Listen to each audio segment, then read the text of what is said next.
Kita berdoa sebelum kita akan belajar di bagian firman Tuhan. Bapa di surga, kembali kami akan belajar di bagian firman Tuhan. Roh Kudus menolong kami supaya kami mengerti dan kami bisa melakukannya. Di dalam nama Tuhan Yesus kami berdoa. Amin. Saudara, hari ini ketika kita melanjutkan pembahasan firman Tuhan khususnya dari Filipi, kita akan khusus bahas Filipi 2 ayat yang pertama. Filipi 2 ayat yang pertama, jadi karena dalam Kristus ada nasihat, ada penghiburan kasih, ada persekutuan roh, ada kasih mesra dan belas kasihan. Saudara, kalau saya boleh tanya, setelah kita percaya kepada Tuhan, apa sih yang berubah di dalam hidup kita? Mungkin ada dari kita yang bilang, nggak ada yang berubah ternyata. Atau ada yang bilang, ada sih tapi nggak banyak gitu ya. Hanya sedikit perubahan di dalam hidupku. Atau ada yang akan berkata, puji Tuhan hidupku sangat berubah ketika aku sudah percaya kepada Tuhan. Saudara, pertanyaannya gimana sih supaya kita bisa berubah? Ketika aku sudah percaya kepada Tuhan, aku yakin Dia itu penciptaku, aku yakin Dia itu Tuhan yang maha kuasa. Aku juga yakin Kristus sudah mati di kayu salib buat aku dan menjadi juru selamatku. Saudara, coba kita renungkan. Kadang kita merasa kayak Tuhan itu jauh, kadang kita merasa bagaimana aku bisa merasakan kedekatan dengan Tuhan itu. Saudara, ayat ini dikatakan ada persekutuan roh. Yang menarik, seringkali kita lupa untuk dekat dengan Tuhan secara pribadi, membiarkan Roh Kudus itu yang menguasai hati kita, dan kita mau mendengarkan setiap apa yang Tuhan katakan. Saudara, ketika seseorang percaya kepada Tuhan, ketika dia mengaku Yesus Kristus adalah juru selamatnya pribadi, ketika dia mendapatkan anugerah keselamatan itu, saat itulah Roh Kudus ada di dalam hatinya. Maka setiap kita yang sudah percaya kepada Tuhan, ada Roh Kudus di dalam hati kita. Dia Tuhan yang mau dekat dengan kita. Perenungannya, apakah kita memiliki persekutuan yang dekat dengan Tuhan? Apakah kita memiliki persekutuan secara pribadi dengan Roh Kudus itu? Saudara, kalau lihat kata di sini yang dipakai nasihat itu sama di Yohanes 14 ayat 16 ketika Yesus berbicara tentang Roh Kudus yang akan menjadi penolong. Bagaimana ketika kita memiliki persekutuan dengan Roh Kudus itu? Maka kita akan tahu apa yang seharusnya kita lakukan. Kita akan bisa fokus kepada Tuhan. Kita akan bisa melihat dan mensyukuri setiap kebaikan Tuhan di dalam hidup kita. Kita pun bisa fokus, apa yang aku harus lakukan Tuhan di dalam hidupku. Saudara, yang menarik, persekutuan dengan roh akan membuat kita bisa berelasi dengan Tuhan. Akan membuat kita dekat dengan Tuhan. Tapi saudara, yang menarik, persekutuan dengan roh ketika membuat kita bisa melakukan kehendak Tuhan. Kalau di ayat ini dilanjutkan dengan ada kasih mesra dan belas kasihan. Saudara, persekutuan dengan roh membuat kita menyadari apa?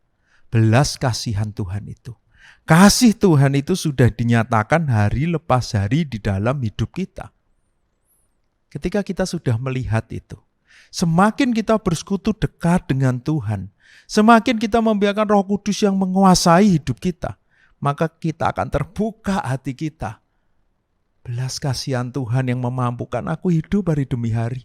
Kasih Tuhan yang memampukan aku hidup hari demi hari.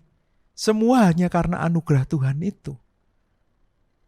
Lalu saudara, ketika kita sudah merasakan indahnya hidup dekat dengan Tuhan, ternyata persekutuan roh itu membuat apa saudara?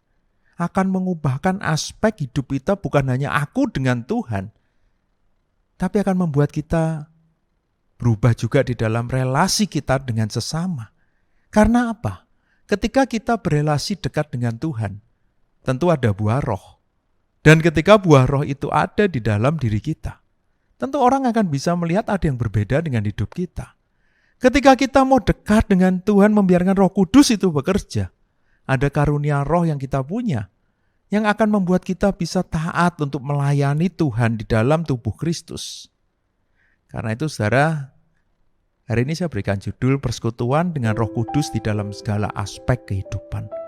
Ketika kita bersekutu dekat dengan Tuhan, ketika kita membiarkan Roh Kudus yang menguasai hati kita, maka akan mengubahkan aspek hidup kita. Mengubahkan relasi kita dengan Tuhan, mengubahkan relasi kita dengan sesama. Seluruh aspek hidup kita akan diubahkan. Bukankah itu yang kita inginkan, saudara, sebagai anak-anak Tuhan? Kalau memang itu yang kita inginkan, ambil waktu untuk berelasi dekat dengan Dia. Berdoa, memuji Tuhan, belajar firman Tuhan. Sediakan waktu, bukan sisa waktu kita. Dengan hati yang rindu, bukan dengan hati yang terpaksa. Mungkin setelah saudara mengikuti renungan singkat ini, saudara boleh mengambil waktu tenang, saudara boleh merenungkan hidup saudara, saudara boleh mengambil waktu berdoa lebih panjang. Ingatlah persekutuan dengan Roh Kudus akan mengubah seluruh aspek kehidupanmu. Mari kita berdoa.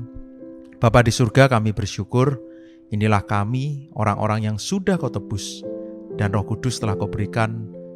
Roh Kudus ada di dalam hati kami. Kami mau terus memiliki persekutuan dengan Roh, supaya kami semakin bisa melihat belas kasihan Tuhan, semakin bisa melihat kasih Tuhan nyata di dalam hari-hari kami. Ketika kami bisa merasakan itu, kami akan lebih baik di dalam relasi kami dengan Tuhan, karena kami pasti akan meresponinya dengan mengasihi Tuhan.